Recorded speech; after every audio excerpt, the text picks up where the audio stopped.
لله رب العالمين والصلاة والسلام على سيد الأنبياء والمرسلين أما بعد أعوذ بالله من الشيطان الرجيم بسم الله الرحمن الرحيم الصلاة والسلام عليك يا سيدي يا رسول الله وعلى آلك وأصحابك يا سيدي يا حبيب الله الصلاة والسلام عليك يا سيدي يا نبي الله وعلى آلك وأصحابك يا سيدي يا نور الله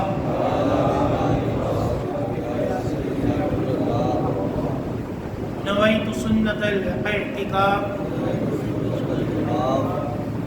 الحمدللہ عز وجل ہم نماز جمعہ کے لیے حاضر ہوئے ہیں. دعا ہے کہ رب تعالی ہماری اس ادنا سی حاضری کو اپنی بلند بارگاہ میں قبول و منظور فرمائے اور جو کچھ اس جمعے میں بیان ہوگا اسے سننے کی، سمجھنے کی، اس کے اوپر عمل پیرا ہونے کی اور مجھے صحیح طرح بیان کرنے کی توفیق عطا فرمائے. الحمدللہ حج کا سیزن جاری ہے. اسی مناسبت سے آج اس موضوع کے اوپر بیان ہوگا. اس کا نام ہے خانہ کعبہ کی تاریخ. کہ ہمیں پتہ ہو کہ خانہ کعبہ کس طرح بنا، اس کے اوپر کون کون سے ادوار آئے، حجر اسود کی تاریخ کیا ہے، سب سے پہلے خانہ کعبہ کے اوپر غلاف کس نے چڑھایا. انشاءاللہ عز و جل اس تاریخ کے اوپر آج کا بیان ہوگا. اللہ تعالیٰ قرآن پاک میں سورہ آل عمران میں سورۃ نمبر 3 آیت نمبر 96 میں ارشاد فرماتا ہے اِنَّ أَوَّلَ بَيْتٍ وُضِعَ لِلنَّاسِ بِبَکَّةَ مُبَارَکًا وَهُدًى لِلْعَالَمِينَ. بے شک سب میں پہلا گھر جو لوگوں کی عبادت کو مقرر ہوا وہ ہے جو مکہ میں ہے، برکت والا اور سارے جہان کا رہنما. اس آیت سے پتہ چلا کہ روئے زمین پر سب سے پہلا جو گھر بنا وہ خانہ کعبہ بنا. سبحان اللہ.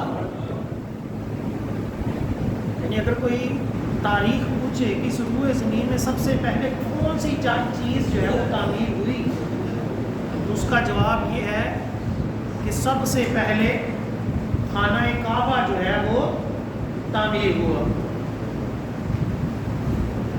اس سے یہ بھی پتہ چلا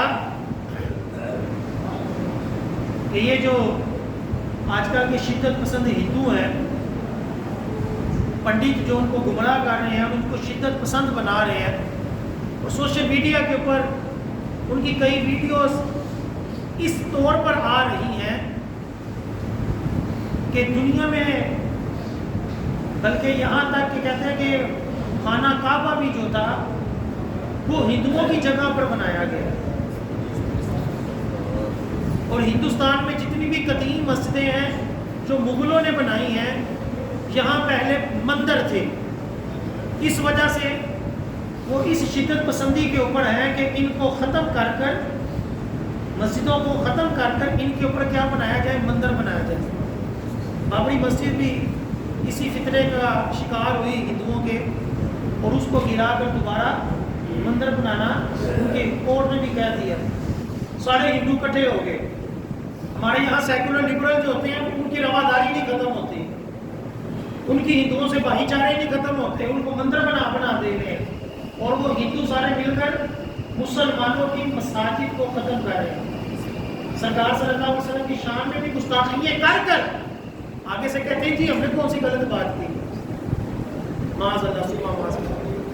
تو وہ یہ کہتے ہیں جی وہ جو سرکار صلی اللہ علیہ وسلم نے خانہ کعبہ سے بت نکالے تھے فتح مکہ پہ، تو اس سے پتہ چلا کہ وہ وہاں پہلے مندر ہی تھا جس کو بعد میں مسجد بنا دیا گیا. حالانکہ بیوقوفوں کو اتنا نہیں پتہ چل رہا کہ خانہ کعبہ دنیا میں سب سے پہلا گھر تھا، بت بعد میں آ کر اہل عرب نے اس کے اندر شامل کیے، شروع کے اندر وہ بتوں کا گھر نہیں تھا۔ اس کی تعمیر کس طرح ہوئی؟ خانہ کعبہ کی۔ دنیا میں سب سے پہلا گھر کیا ہے؟ خانہ کعبہ۔ اس کی تعمیر کس طرح ہوئی؟ اس کے حوالے سے تفسیر کبیر میں آل عمران آیت نمبر 3، آیت نمبر 96، سورت نمبر 3، اسی جو آیت ہے اس کے تحت لکھا ہے کہ حضرت علی رضی اللہ تعالی عنہ سے مرضی ہے، رسول اللہ صلی اللہ علیہ وسلم نے فرمایا اللہ عز و جل نے ملائکہ یعنی فرشتوں کو فرمایا کہ میرے لیے زمین پر ایک گھر بناؤ بیت المعمور جیسا، اور زمین والوں کو حکم دیا گیا کہ اس گھر کا طواف کریں جس طرح اہل آسمان یعنی فرشتے بیت المعمور کا طواف کرتے ہیں۔ اور یہ جو حکم اللہ تعالیٰ نے فرشتوں کو دیا کہ زمین پر میرے لیے گھر بناؤ، میری عبادت کے لیے گھر بناؤ، حضرت علی رضی اللہ تعالیٰ عنہ فرماتے ہیں کہ حضرت آدم علیہ السلام کی پیدائش سے پہلے کا واقعہ ہے، یعنی حضرت آدم علیہ السلام کے پیدا ہونے سے پہلے اللہ تعالیٰ نے زمین کو پیدا فرمایا، اور اس زمین کے اوپر سب سے پہلے جو گھر بنایا وہ اپنی عبادت کے لیے فرشتوں سے خانہ کعبہ کو تعمیر کروایا۔ ارے تکبیر، ارے رسالت۔ اب آپ سوچ رہے ہوں گے کہ یہ بیت المعمور کیا ہے؟ خانہ کعبہ کی سیدھ میں آسمانوں کے اوپر ایک گھر ہے کہ جس طرح خانہ کعبہ ہے اسی طرح بیت المعمور ہے، اسی سیدھ میں، اور فرشتے اس کا طواف کرتے ہیں۔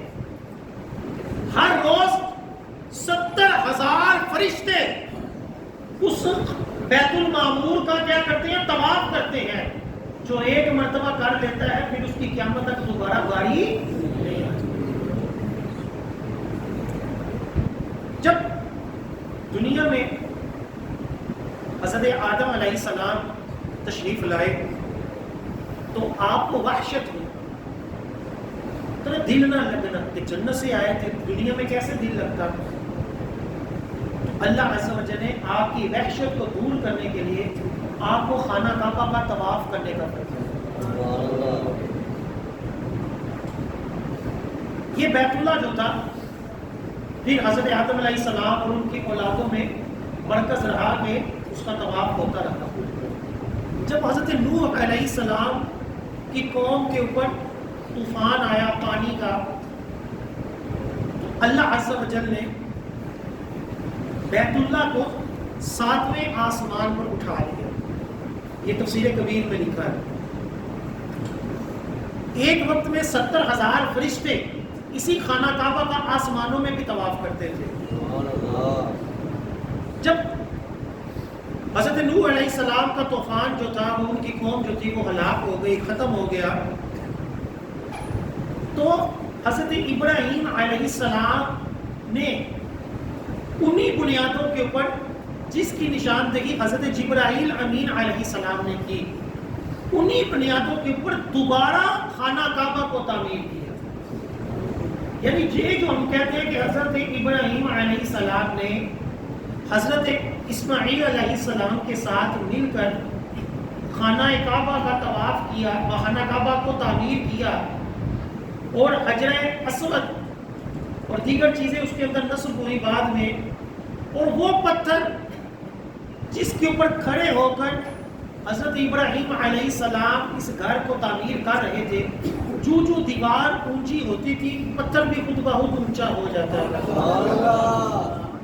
آج بھی جب خانہ کعبہ کا طواف کرتے ہیں تو وہ مقام ابراہیم کے اوپر اس پتھر کے اندر آقا حضرت ابراہیم علیہ السلام کے جو ہے وہ قدم مبارک کے نشانات۔ یہ پتھر کوئی معمولی پتھر نہیں، بابرکت پتھر ہے کہ اس کے اوپر حضرت ابراہیم کھڑے ہوئے اور بطور معجزہ جیسے جیسے دیوار اونچی ہوتی حضرت ابراہیم کے قدموں کے صدقے سے پتھر بھی اونچا ہوتا تھا. سبحان اللہ. اب یہ جو حضرت ابراہیم علیہ السلام نے خانہ کعبہ کو تعمیر کیا، یہ نئے سرے سے نہیں کیا، یہ پہلے کا تعمیر شدہ تھا، اس کو دوبارہ تعمیر کیا. یعنی ہم یہ نہیں کہیں گے کہ حضرت ابراہیم نے ہی سب سے پہلے خانہ کعبہ کو تعمیر کیا. سب سے پہلے خانہ کعبہ کو انسانوں کی پیدائش سے پہلے فرشتوں نے تعمیر کیا. سبحان اللہ. اس کے بعد حضرت ابراہیم علیہ السلام نے طوفان نوح کے بعد جب پوری دنیا ہلاک ہو گئی تو پھر حضرت جبرائیل نے نشاندہی کی کہ اس مقام کے اوپر جو ہے آپ دوبارہ خانہ کعبہ کو تعمیر کریں. تو حضرت ابراہیم علیہ السلام نے حضرت اسماعیل علیہ السلام کے ساتھ خانہ کعبہ کو دوبارہ جو ہے وہ تعمیر کیا. اب خانہ کعبہ کی تعمیر کے بعد بیت المقدس کی بھی تاریخ پرانی ہے. حدیث پاک میں فرمایا گیا کہ حضرت ابو ذر رضی اللہ تعالی عنہ سے مروی ہے، مسند احمد کی حدیث پاک ہے، جلد نمبر 5 ہے، صفحہ نمبر 166. رسول اللہ صلی اللہ علیہ وآلہ وسلم سے پوچھا گیا سب سے اول مسجد لوگوں کے لیے کون سی بنائی گئی؟ آقا علیہ السلام نے فرمایا مسجد حرام. پھر بیت المقدس. پوچھا گیا کہ دونوں کے درمیان کتنا وقت تھا، یعنی خانہ کعبہ کو دنیا میں سب سے پہلے بنایا گیا، اس کے بعد بیت المقدس کو بنایا گیا، ان دونوں کے درمیان کتنا وقت تھا؟ آقا علیہ السلام نے فرمایا 40 سال. خانہ کعبہ کی تعمیر کے 40 سال بعد اس کو تعمیر کیا گیا بیت المقدس کو. اس لیے یہ بیت المقدس بھی مسلمانوں کا ایک تاریخی اور دوسرے نمبر پر تعمیر شدہ اس روئے زمین کے اوپر ہمارا ایک جو ہے وہ پہلا قبلہ بھی رہا ہے اور اللہ تعالیٰ کی بندگی کا گھر بھی رہا ہے. اچھا، یہ جو اللہ تعالیٰ نے قرآن پاک میں ارشاد فرمایا کہ سب سے پہلا گھر جو دنیا میں بنایا گیا اللہ کی بندگی کے لیے حرم تھا، بیت اللہ تھا، کعبہ تھا. یہ کیوں اللہ تعالیٰ نے قرآن پاک میں ارشاد فرمایا؟ اس کی وجہ یہ ہوئی کہ جب مسلمانوں کو حکم ہوا کہ بیت المقدس سے منہ موڑ کر، منہ پھیر کر خانہ کعبہ کی طرف منہ کر کر نماز پڑھو، تو یہودیوں نے اعتراض کیا، لو جی یہ قبلہ اول چھوڑ کر دوسرے قبلے کی طرف کیوں منہ کر کے نماز پڑھی جا رہی ہے؟ اس کے جواب میں اللہ تعالیٰ نے فرمایا کہ یہ جو بیت المقدس ہے یہ قبلہ اول نہیں ہے. اب قبلہ اول اور جس کی طرف شروع سے انبیاء علیہ السلام رخ کرتے رہے، طواف کرتے رہے، وہ گھر جو تھا وہ بیت اللہ ہی تھا. تو مسلمان پہلے سے نہیں پھرے بلکہ پہلے کی طرف پھرے ہیں، پہلے کی طرف لوٹے ہیں. اور پچھلے انبیاء علیہ السلام کا تفسیر کبیر کے اندر لکھا ہوا ہے کہ پہلے قبلہ اول یہی تھا، خانہ کعبہ ہی تھا. مزید امام فخر الدین رازی رحمۃ اللہ علیہ فرماتے ہیں کہ تمام انبیاء علیہ السلام نے اللہ عز و جل کو سجدہ کیا، اور سجدے کے لیے ضروری ہے کہ قبلہ ہو. اگر حضرت شیت علیہ السلام، حضرت ادریس علیہ السلام، حضرت نوح علیہ السلام کا کوئی دوسرا قبلہ ہوتا تو اللہ عز و جل یہ نہ کہتا کہ یہی پہلا گھر ہے. تو لازم ہوا کہ پچھلا انبیاء علیہ السلام، حضرت آدم علیہ السلام، حضرت نوح علیہ السلام، حضرت شیت علیہ السلام جو اللہ تعالیٰ کو سجدہ کرتے تھے تو وہ خانہ کعبہ کی طرف منہ کر کر ہی سجدہ کرتے. سبحان اللہ. پہلا گھر، پہلا جو قبلہ تھا وہ کون سا ہوا؟ وہ خانہ کعبہ ہی. اب خانہ کعبہ کی تاریخ کچھ یوں ہے کہ جب حضرت ابراہیم علیہ السلام اپنے ننھے شہزادے کو لے کر اللہ تعالیٰ کے حکم سے حرم کے اندر مسجد حرام کے قریب جس کو مکہ کہا جاتا ہے یہاں چھوڑ کر گئے تو یہاں کوئی چیز تعمیر نہیں. سارا واقعہ آپ کو پتا ہے کہ آپ کی زوجہ نے پیچھے سے کہا کہ کیا اللہ کا حکم ہے؟ آپ نے فرمایا ہاں.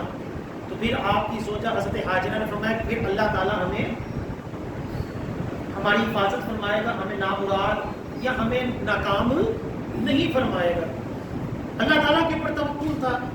پھر وہ جو حضرت اسماعیل علیہ السلام کی پیاس کی وجہ سے جو آب زمزم کا کنواں جاری ہوا، جب وہ کنواں جاری ہو گیا، آب زمزم میں یہ خاصیت ہے کہ اس کو بھوک میں پیا جائے تو بھوک ختم ہو جاتی ہے، اس کو پیاس میں پیا جائے تو پیاس ختم ہو جائے. یہ اس کی کوالٹی ہے. حضرت حاجرہ اس کنویں کے قریب اپنی زندگی کے دن گزارنا شروع ہو گئی. پہلے زمانوں میں جیسے موجودہ دور میں بھی خانہ بدوش ہوتے ہیں، سفر کرتے ہی رہتے ہیں. تو ایک قوم تھی بنو جرہم، جو اسی طرح مختلف جگہوں پہ پھرتی رہتی تھی. کوئی ایک ان کا ملک ایک ٹھکانہ نہیں تھا. بنو جرہم جو تھے وہ جا رہے تھے تو انہوں نے دور سے دیکھا کہ پرندے کسی چیز کے گرد گھوم رہے ہیں. پہلے دور میں یہ نشانی ہوتی تھی کہ یہاں کوئی پانی ہے، کہ جس کے گرد جو ہے وہ پرندے گھوم رہے ہیں، کہ پرندے اس سے پانی پیتے ہیں. وہ اسی سیدھ میں جب چلنا شروع ہوئے تو آگے دیکھا کہ حضرت حاجرہ ہے، ان کے ساتھ ایک ننھا سا شہزادہ ہے. تو انہوں نے حضرت حاجرہ سے کہا کہ ہمیں بھی اس کنویں سے پانی پینے دیں اور ہمیں اس کے قریب رہنے دیں، کنویں کے مالک آپ ہی رہیں گے. حضرت حاجرہ نے بنو جرہم جو قبیلہ تھا ان کو اجازت دی کہ ٹھیک ہے آپ یہاں رہیں. کیوں؟ وہ قبیلہ جو تھا وہ اس پانی کے قریب رہنا شروع ہو، کیونکہ وہ پانی اس دور میں بڑی نایاب شے تھی. ریگستانوں میں کہاں پانی ملتا تھا. بنو جرہم جو تھی وہ اس پانی سے فائدہ لینا شروع ہو گئی اور اپنی زندگی گزارنا شروع ہو گئی. ان کی اولادیں بڑھنا شروع ہو گئی. حضرت ابراہیم علیہ السلام بھی انہی کے اندر پلنا شروع ہو گئے. حضرت ابراہیم اور حضرت اسماعیل علیہ السلام جو تھے، اسماعیل ان کی جو زبان تھی یہ عبرانی یا سریانی زبان تھی، لیکن بنو جرہم جو تھے ان کی جو زبان تھی وہ عربی تھی.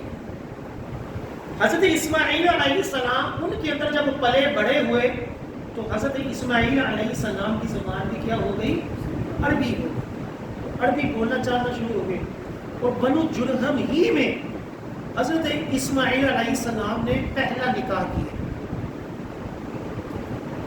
ایک عرصے بعد جب حضرت ابراہیم علیہ السلام ملنے آتے تھے، یہ نہیں ہے کہ چھوڑ دیا تو پھر پوچھا ہی نہیں تھا. گاہے بگاہے اپنے بیوی بچوں کا دیکھ بھال کرنے، ان کا دھیان کرنے آتے تھے. جب شادی ہوئی بنو جرہم کی ایک عورت سے، تو جب حضرت ابراہیم علیہ السلام ملنے آئے تو زوجہ گھر میں تھی. تو پوچھا کہ اسماعیل کہاں ہیں؟ تو انہوں نے کہا کہ وہ باہر گئے ہیں. آپ نے گھر کے حال احوال پوچھے تو اس عورت نے شکایتیں شروع کر دی. گھر میں یہ نہیں ہے، گھر میں وہ نہیں ہے، یہ مسئلہ ہے، وہ مسئلہ ہے. تو ابراہیم علیہ السلام نے اس کی زوجہ سے کہا، حضرت اسماعیل علیہ السلام کی، کہ اسماعیل آئے تو اس کو میرا سلام کہنا اور یہ کہنا کہ اپنے گھر کی دہلیز کو بدل دو. اپنے گھر کی دہلیز کو بدل دو. حضرت اسماعیل علیہ السلام جب آئے تو زوجہ نے جب یہ پیغام دیا کہ آپ کے والد صاحب آئے تھے اور سلام کہہ رہے تھے اور یہ کہہ رہے تھے، اسماعیل علیہ السلام نے فرمایا کہ میرے والد کا یہ کہنا اپنے گھر کی دہلیز بدل لو، یہ اس بات کی طرف اشارہ ہے کہ تمہیں طلاق دے دو. یہ کیوں کہا گیا؟ کہ وہ عورت جو شکوے شکایتیں بے صبری کرنے والی ہو، اس کا وقت کے نبی کے ساتھ رہنا مناسب نہیں. آپ نے اس عورت کو طلاق دی، پھر ایک دوسری عورت سے نکاح کی، وہ بھی بنو جرہم کی عورت سے ہی نکاح کی. جب دوبارہ حضرت ابراہیم علیہ السلام آئے تو اس عورت نے بڑی خوشحالی کا، اللہ تعالیٰ کے اوپر بھروسے کا، اللہ کی شکر ادا کیا. تو حضرت ابراہیم علیہ السلام نے فرمایا کہ اسماعیل آئے تو میرا سلام کہنا اور کہنا کہ اپنے گھر کی دہلیز کو پکا کر لو، سبحان اللہ، مضبوط کر لو. نعرہ تکبیر، نعرہ رسالت. یوں بنو جرہم جو تھا وہ حضرت اسماعیل وقت کے نبی کا کیا بن گیا؟ سسرال بن گیا. ایک عرصہ بنو جرہم جو تھے وہ خانہ کعبہ کے متولی رہے. جب حضرت اسماعیل علیہ السلام دنیا سے پردہ کر کے کچھ نسلیں تبدیل ہوئی تو کئی نسلوں تک بنو جرہم جو تھی وہ خانہ کعبہ کے متولی تھے، اس کی دیکھ بھال کرنے والے تھے، کیونکہ وہ سسرالی رشتے دار تھے۔ لیکن کچھ نسلیں جب بدلی، نئی نسلیں آئیں، تو جس طرح ہمارے جیلی پیروں کا حال ہے کہ آباء و اجداد تو بڑے اعلیٰ تھے، یہ آگے سے نلائق نکل آئے، اسی طرح بنو جرہم میں بھی ایسا ہی ہوا کہ پہلی جو آباء و اجداد تھے وہ مخلص تھے، وہ خانہ کعبہ کی رکھوالی کرتے تھے، حاجیوں کی تھے جو ہے نا وہ خدمت کرتے تھے۔ لیکن جو بعد میں بنو جرہم کی نسل آئی، انہوں نے چندے بھی کھانا شروع کر دیے خانہ کعبہ کے، حاجیوں کو تنگ کرنا بھی شروع کر دیا، اور بے امنیاں بھی خانہ کعبہ کے گرد شروع کر دی۔ تو پھر کیا ہوا؟ سیرت ابن ہشام ایک مستند ترین سیرت کی کتاب ہے، اور بنیادی کتابوں میں کہ سب سے پہلے جو آقا علیہ السلام کی سیرت لکھی گئی یہ اس میں آتی ہے، اور اس کو لکھنے والے جو ابن ہشام ہیں ان کی وفات 213 ہجری ہے، 213 ہجری کے قریب یہ کتاب لکھی گئی۔ اس کتاب کا میں آپ کو پورا پیرا پڑھ کر سناتا ہوں، بڑا شاندار اور بڑا عبرتناک کہتا ہے، وہ پڑھ کے سناتا ہوں پوری عبارت۔ صفحہ نمبر 113 ہے، کہتے ہیں کہ اس کے بعد مکہ میں بنو جرہم کی حالت خراب ہوتی گئی، انہوں نے حرام افعال کو حلال ٹھہرا لیا، انہوں نے اپنے علاوہ زائرین بیت اللہ پر زیادتیاں شروع کر دیں، اور خانہ کعبہ کا مال جو اسے ہدیہ ہوتا لوگ نذرانے کے طور پر پیش کرتے، اس کو بھی کھانے سے گریز نہ کرتے۔ جب بنو بکر اور خزاع سے گبشان یعنی یہ 3 قبیلے جو تھے اسی خانہ کعبہ کے گرد جو تھے، یہ 3 قبیلے جو تھے، انہوں نے یہ حرکتیں دیکھی کہ یار بنو جرہم قبیلہ جو ہے وہ اپنی زیادتیوں میں حد سے بڑھ گیا ہے، حرام کو حلال ٹھہرا لیا ہے، خانہ کعبہ کا چندہ کھانا شروع ہو گئے ہیں۔ انہوں نے آپس میں مل کر تینوں قبیلوں نے یہ فیصلہ کیا کہ بنو جرہم کو خانہ کعبہ سے نکالتے ہیں۔ کیا کرتے ہیں؟ بنو جرہم کو خانہ کعبہ سے نکالتے ہیں۔ پھر کیا ہوا؟ ان تینوں قبیلوں نے مل کر بنو جرہم کے ساتھ جنگ کی اور انہیں مکہ سے نکال دیا۔ یعنی بنو جرہم جو سسرالی رشتہ دار تھا، خانہ کعبہ کے متولی تھے، اپنی بد اعمالیوں بے عملیوں کے سبب متولی رہنا تو دور کی بات، خانہ کعبہ سے مکے سے ہی نکال دیے۔ آگے ابن ہشام لکھتے ہیں کہ مکہ میں زمانہ جاہلیت میں بھی ظلم و زیادتی قائم نہیں رہتی تھی۔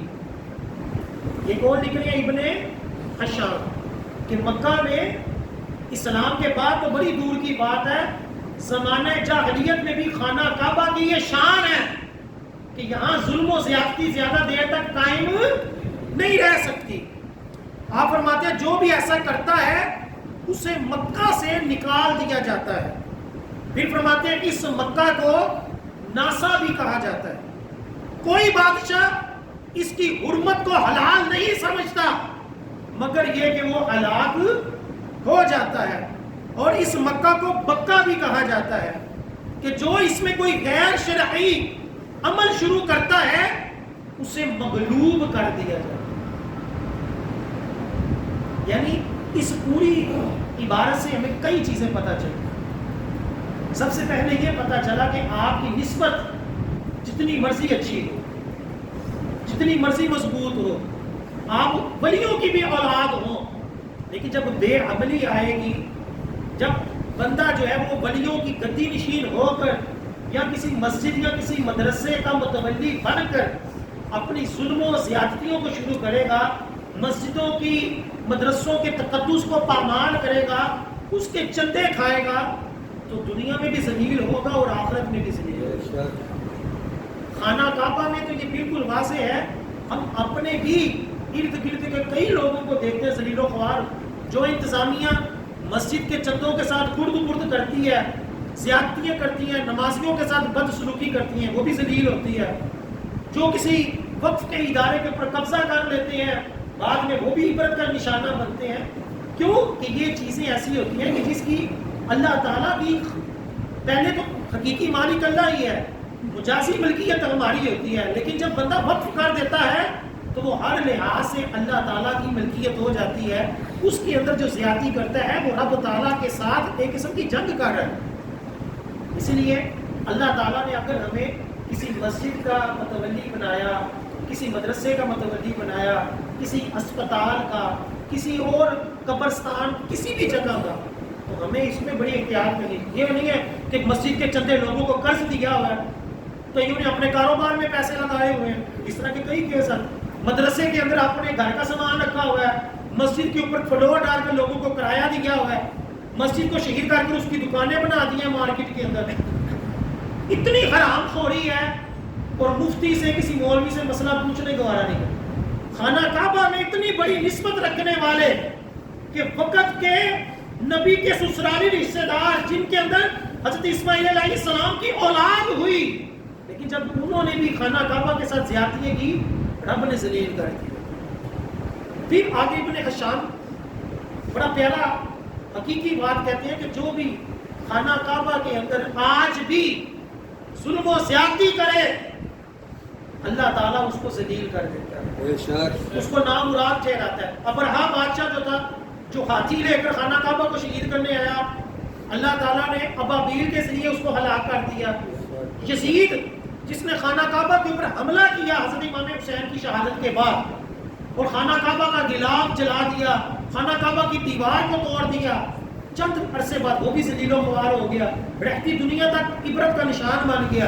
اسی طرح تاریخ میں کئی بادشاہ آئے جنہوں نے ظلم و زیادتیاں کی، وہ عبرت کا نشان بن گیا. لہٰذا یہ جو ہماری اندھی محبت ہے نا، نہیں مکے کا بندہ کبھی بھی نہیں غلط ہو سکتا، مکے کی حکومت مکے کا مولوی تے مدینے کا مولوی کبھی بھی نہیں غلط ہو سکتا. یہ ہماری جہالت ہے، یہ ہماری کیا ہے؟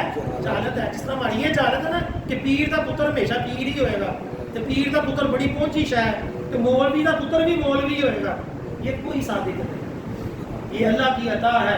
اللہ تعالیٰ جاہل کے بیٹے کو عالم بنا دے اور عالم کے بیٹے کو جاہل کر دے. اللہ تعالیٰ جس کو چاہے ولی بنا دے اور ولیوں کی اولاد کو نالائق کر دے. حضرت نوح علیہ السلام کا بیٹا جو ہے اس کو طوفان میں ہلاک کر دے اور حضرت ابراہیم علیہ السلام کے شہزادے کو نبی بنا دے. سبحان اللہ.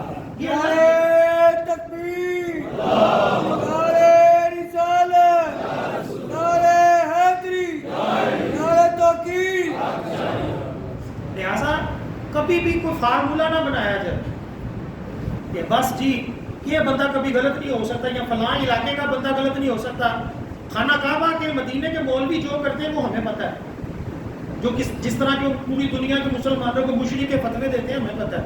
جس طرح وہ سرکار کے والدین کے ساتھ ظلم و زیادتیاں کرتے رہے، حضرت آمنہ رضی اللہ تعالی عنہا کی قبر کو بم مار کر اڑایا، سارے صحابہ کرام کے مزارات کے اوپر بلڈوزر چلائے، انہی مولویوں نے فتوے دیے کہ جائز ہے.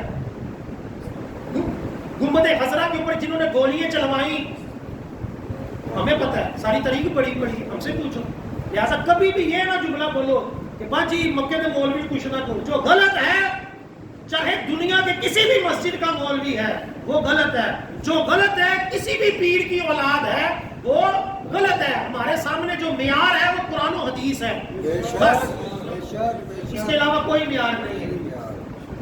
حجر اسود کی بھی تاریخ ہے کہ حجر اسود جو تھا وہ جنت کا پتھر ہے.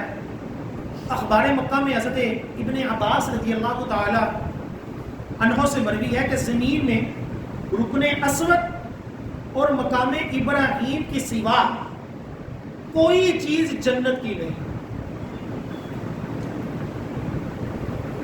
یہ دونوں پتھر جنت کے ہیں. زمین میں رکن اسود اور مقام ابراہیم کے سوا کوئی چیز جنت کی نہیں ہے.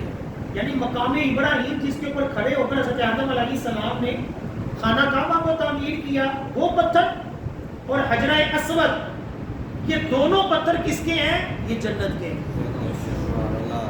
جنتی پتھر ہے، اس لیے خانہ کعبہ کے اندر حجر اسود نصب ہے، اور خانہ کعبہ کے ساتھ ہی کون مقام ابراہیم کے اوپر جو پتھر نصب ہے وہ کس کا ہے؟ وہ حضرت ابراہیم کا ہے۔ اور اللہ تعالیٰ نے اسی مقام پر کھڑے ہو کر طواف کے 2 نفل پڑھنے کو کہا کہ وَاتَّخِذُوا مِن مَقَامِ إِبْرَاهِيمَ مُصَلًّى، کہ وہاں نماز پڑھو۔ پتہ چلا کہ بابرکت شے کے قریب نماز پڑھنا شرک نہیں ہے۔ حالانکہ وہاں ایک مولوی کی ڈیوٹی ہوتی ہے، سعودی مولوی کی باقاعدہ ڈیوٹی ہوتی ہے کہ یہاں جو بھی پتھر کو چومنے لگے تو شرک کا فتویٰ لگانا ہے اس کے اوپر۔ چومنا جو ہے وہ تو شرک ہو گیا، اور اگر اسی پتھر کی سمت میں سجدہ کیا جائے تو وہ شرک نہیں ہو رہا بلکہ اللہ کا حکم ہے۔ پتہ چلا کہ بندہ مومن جو ہوتا ہے وہ کسی پتھر کو، کسی مزار کو سجدہ نہیں کرتا، وہ سجدہ رب کو کرتا ہے۔ اگر مزار درمیان میں آ جائے، یعنی قبلے کی سمت میں درمیان میں مزار ہے، تو بندہ مشرک نہیں ہو جاتا۔ کیوں؟ کیونکہ وہ مزار کو سجدہ نہیں کر رہا، وہ رب تعالیٰ کو کر رہا۔ اسی طرح جو مقام ابراہیم ہے، اگر اس کے قریب کھڑے ہو کر برکت کے طور پر بندہ نماز پڑھے تو یہ شرک نہیں ہے۔ اسی طرح تاریخ کی مساجد جتنی بھی ہیں دنیا بھر میں، آپ اس میں دیکھیں گے کہ مزار کے قریب بھی مسجد ہوتی ہے، اور اس کی وجہ علماء کرام نے یہی لکھی ہے کہ مزار کی بھی برکت آئے اور بندہ اس برکت کے ساتھ رب تعالیٰ کی بندگی کرے۔ سبحان اللہ۔ سعودیہ والوں نے کئی تاریخی مسجدیں جو مزارات کے قریب تھیں ان کو شہید کر دی، اسی وجہ سے کہ لوگ مزاروں کے اوپر بھی نہ آئیں اور پھر اس مسجد کے اندر نماز بھی نہ پڑھیں۔ صحابہ کرام کی مساجد کے ساتھ مساجد، مزارات کے ساتھ مساجد تھی، ان کو بھی ختم کر دیا۔ تو یہ اس سے پتہ چلا کہ یہ 2 پتھر جو ہیں یہ بڑے تاریخی ہیں، اور ان کا جو اگر کوئی بندہ کہے کہ یار دنیا میں تاریخی مقامات کیا ہیں، تو خانہ کعبہ بھی تاریخی، اور حجر اسود بھی تاریخی، اور مقام ابراہیم بھی تاریخی۔ پھر آپ فرماتے ہیں حضرت ابن عباس اسی روایت کے تحت کہ یہ دونوں پتھر جنتی ہیں، کوئی مشرک یا کوئی غم زدہ ان دونوں کو چھوئے اللہ عز و جل اسے شفا عطا فرمائے۔ اب صحابی رسول کہتے ہیں کہ مقام ابراہیم کو جو چھوئے چاہے مشرک بھی ہو، صحابی کہہ رہے ہیں کہ وہ کیا ہوگا، اس کو شفا ملے گی، اور وہاں کا مولوی کہتا ہے کہ اس کو چھونا شرک ہے۔ اب صحابہ کی مانیں یا مولوی کی مانیں؟ یہ حدیث پاک اخبار مکہ تاریخی کتاب کئی صدیوں پرانی، اس کے اندر یہ روایت ہے، جلد نمبر 1 ہے، صفحہ نمبر 205 کہ حجر اسود کو چھونا بھی شفا اور مقام ابراہیم کو چھونا بھی شفا۔ سبحان اللہ۔ پھر آگے فرمایا حضرت ابن عباس نے المعجم الکبیر کی حدیث پاک، رسول اللہ صلی اللہ علیہ وسلم نے فرمایا ضرور اللہ عز و جل قیامت والے دن حجر اسود کو پیش فرمائے گا، جس کی 2 آنکھیں اور بولنے والی زبان ہوگی، وہ گواہی دے گا کہ کس نے ایمان کے ساتھ اس کو چھوا ہے۔ سبحان اللہ۔ اب مجھے یہ بتائیں کہ حجر اسود کو لاکھوں بندوں نے چھوا ہے، اور حجر اسود ان چھونے والوں کو بھی جانتا ہے بلکہ ان کے ایمان کو بھی جانتا ہے۔ سبحان اللہ۔ پتھر کو اندر اتنی خوبی ہے، جب نبیوں کی ولیوں کی بات آتی ہے تو کہتے ہیں جی نہیں ہے، جی نہیں ہو سکتا۔ پتھر جو آقا علیہ السلام کے مقام و مرتبے کا تو نہیں ہو سکتا، کسی بھی نبی کے مرتبے کا تو نہیں ہو سکتا۔ پتھر کے اندر یہ خوبی ہے کہ وہ حجر اسود جو ہے وہ جو بھی چھونے والا آئے اس کے ایمان کو بھی جانتے ہیں اور چھونے والے کو بھی جانتے ہیں۔ بے شک، اگر ہم سرکار کی بارگاہ میں صلاۃ و سلام پیش کریں تو سرکار ہمیں نہیں جانتے، بے شک، بے شک۔ اس کے اندر آ کر کہتے نہیں جی نہیں ہے، نہیں ہو سکتا۔ اسی طرح غلاف کعبہ کی بھی تاریخ ہے، اخبار مکہ کے اندر ہی جلد نمبر 1 صفحہ نمبر 300 کے اندر لکھا ہوا ہے، رسول اللہ صلی اللہ علیہ وسلم نے ارشاد فرمایا اسد حمیری کو گالی دینے سے منع کیا۔ کیوں؟ کہ یہ وہ اول شخص ہے جس نے خانہ کعبہ پر غلاف ڈالا۔ اسد حمیری نام کا جو بندہ تھا سب سے پہلے کیا کیا؟ اس شخص نے خانہ کعبہ کے اوپر کیا کیا؟ غلاف ڈالا۔ پھر آگے لکھا ہوا ہے اخبار مکہ میں کہ اسد نے سب سے پہلے خواب دیکھا کہ میں خانہ کعبہ کے اوپر غلاف چڑھا رہا ہوں۔ چنانچہ اس نے سب سے پہلے چمڑے کا غلاف چڑھایا، پھر دوبارہ اسے خواب آیا تو اس نے اس پر وسائل کا غلاف چڑھایا کہ ایک داری دار یمنی کپڑا تھا، پھر ایسا دروازہ بنایا جو بند ہو جاتا تھا۔ یعنی خانہ کعبہ کا یہ جو دروازہ ہے اور یہ جو غلاف ہے، یہ اسد عمیری جو تاریخ میں بہت قدیم، آقا علیہ السلام سے بھی کئی عرصہ پہلے ایک شخص گزرا ہے، اس نے خانہ کعبہ کا دروازہ بنایا اور اسی نے سب سے پہلے کیا کیا، چمڑے کا خانہ کعبہ کو غلاف چڑھایا، پھر جب دوبارہ خواب آیا تو پھر اچھی کوالٹی کا یمنی اچھا کپڑا جو ہے وہ چڑھایا، اور آج اس کے اوپر کروڑوں روپے کا غلاف خانہ کعبہ جو چڑھایا جاتا ہے، سونے کے اس کے اندر جو ہوتے ہیں وہ چیزیں ہوتی ہیں، تو آج جو ہے وہ سارے چڑھاتے ہیں۔ تو اس کی تاریخ کیا ہے کہ کئی صدیوں پہلے، آقا علیہ السلام سے بھی پہلے، سب سے پہلے کس نے چڑھایا؟ اسد عمیری نے چڑھایا۔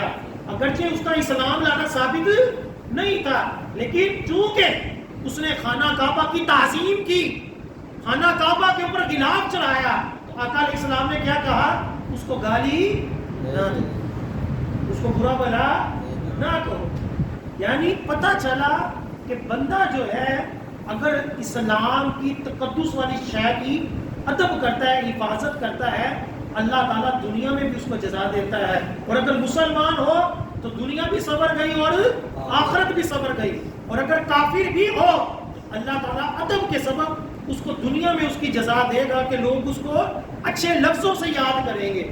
جیسے آج بھی کئی ڈاکٹر جو ہے وہ کئی جو اسپتال ہیں وہ کئیوں نے سکھوں نے بنایا، کسی ہندو نے بنایا، کسی انگریز نے بنایا، دنیا آج اس کی تعریفیں کرتی ہے، آخرت میں اس کو کچھ نہیں ملے گا، لیکن دنیا میں عزت مل جانا یہ اس نیکی کا بدلہ اللہ تعالیٰ دنیا میں دیتا ہے، تاکہ کافر نے جو دین کے علاوہ اپنے اچھے کام کیے، لوگوں کا فائدہ کیا، اسلام کو اس کا کوئی فائدہ نہیں ہوا، لیکن جو دنیا کے لیے بہتر کیا اللہ اس کو دنیا میں جزا دے دیتا ہے۔ اور آخرت کس کی ہے؟ آخرت صرف مسلمانوں کی ہے۔